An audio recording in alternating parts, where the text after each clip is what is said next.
ഇത് എഴുതിയിരിക്കുന്നു, വായിക്കാൻ പറ്റുമോ? എന്താ എഴുതിയിരിക്കുന്നത്? ആ, ഗുഡ്. നല്ല ക്ലാപ്പ് കൊടുക്കും. 1 2 3 4 5. മോളുടെ പേരെന്താ? ദേവിന. ഏത് ക്ലാസ്സിൽ പഠിക്കുന്നു? സെക്കൻഡറി. നല്ല ക്ലാപ്പ് കൊടുക്കണം. സെക്കൻഡറി നല്ല ക്ലാസ്. അപ്പോൾ ദേവിന അങ്കിളിനെ എന്താണോ ചെയ്യാൻ ഉദ്ദേശിക്കുന്നത് അതിൻ്റെ ബാക്കിൽ എഴുതി വെച്ചിട്ടുണ്ട്. You can select any 1 number. 1 2 3 4 5 ഏതെങ്കിലും നമ്പർ പറയുക. അതിൻ്റെ ബാക്കിൽ പല പല ആക്ടിവിറ്റീസ് എഴുതി വെച്ചിരിക്കുക. ചിലപ്പോൾ കൊല്ലും, ചിലപ്പോൾ കുത്തും, ചിലപ്പോൾ കടിക്കും, ചവിട്ടും, എന്ത് വേണേൽ ചെയ്യാം. പല ആക്ടിവിറ്റീസ് എഴുതി വെച്ചിട്ടുണ്ട്. അത് സഹിക്കാൻ ഞാൻ തയ്യാറാണ്. റെഡി? അപ്പം മോൾക്ക് ഏത് നമ്പറാണ് ഇഷ്ടം? 1. നമ്പർ 1 ആവണം അല്ലേ? ചേഞ്ച് ചെയ്യണോ? വേണ്ട. ഒരു ചാൻസ് എടുത്തരാ. പിന്നെ ഈ 1 എടുത്ത് തന്നിട്ട് അയ്യോ അത് വേണ്ടിയിരുന്നില്ല, എനിക്ക് വേറെ എന്തെങ്കിലും ചെയ്യണമായിരുന്നു എന്നൊക്കെ തോന്നിപ്പോരും. പക്ഷെ മാറ്റണോ?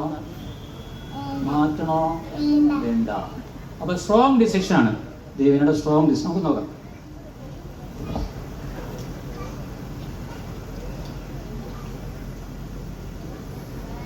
നമ്പർ 1 അടുത്തു കേട്ടോ.